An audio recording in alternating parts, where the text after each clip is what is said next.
लातूर जिल्ह्यातील निलंगा तालुक्यात प्रशासनाच्या कारभारावर मोठा सवाल उठला आहे। ग्रामपंचायतीच्या चुकीच्या निर्णयामुळे 7 एकर डोंगर जमीन बेकायदेशीरपणे भुईसपाट केल्याचा आरोप आणि याच न्यायासाठी नागरिक जिल्हाधिकारी कार्यालयासमोर आमरण उपोषण सुरू केलं आहे। प्रशासनावर सरपंचांपासून तहसीलदारापर्यंत कारवाईची मागणी होत आहे। लातूर जिल्ह्यातील निलंगा तालुक्यातील रामलिंग मुदगड गाव येथे सर्वे गट नंबर 215 मधील 7 एकर जमीन ही उंच प्रतीच्या डोंगरांनी व्यापलेली आहे। परंतु या डोंगरा जमिनीत कोणतीही खुली जागा नसतानाही ग्रामपंचायतीने 80 आर खुली जागा दाखवली आहे। स्थानिकांचा आरोप आहे की खुली जागा असल्याचे खोटे दाखवून ग्रामपंचायत व प्रशासनाने 3311 केव्ही उपकेंद्रांसाठी ही जमीन दाखविली आहे। प्रत्यक्षात वडसावंगी येथील गट नंबर 73 आणि गिरकचाड गट नंबर 21 मधील प्रत्येकी 80 आर जागा या प्रकल्पासाठी आधीच निश्चित आहेत।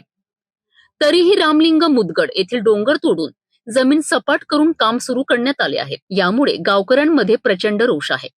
स्थानिक नागरिकांचा आरोप आहे की या संपूर्ण प्रकरणात ग्रामसेवक, सरपंच, उपसरपंच, तलाठी, मंडळ अधिकारी आणि तहसीलदार यांचा सहभाग असून त्यांनी प्रशासनाची दिशाभूल केली आहे। न्यायासाठी गावकऱ्यांनी थेट जिल्हाधिकारी कार्यालयासमोर आमरण उपोषण सुरू केले असून खोदकाम तात्काळ थांबवून जबाबदारांवर फौजदारी गुन्हे दाखल करण्याची मागणी केली आहे। कालपासून आम्ही जिल्हाधिकारी कार्यालयासमोर आमरण उपोषण चालू केलं आहे। आमच्या अशी मागण्या आहेत की रामलिंग मुदगड येथील सर्वे गट नंबर 215 मधील 7 एकर उंच प्रतीचे डोंगर असताना त्या जागेमध्ये 80 आर खुली जागा नसताना ग्रामपंचायत कार्यालयाने खुली जागा दर्शवली आहे।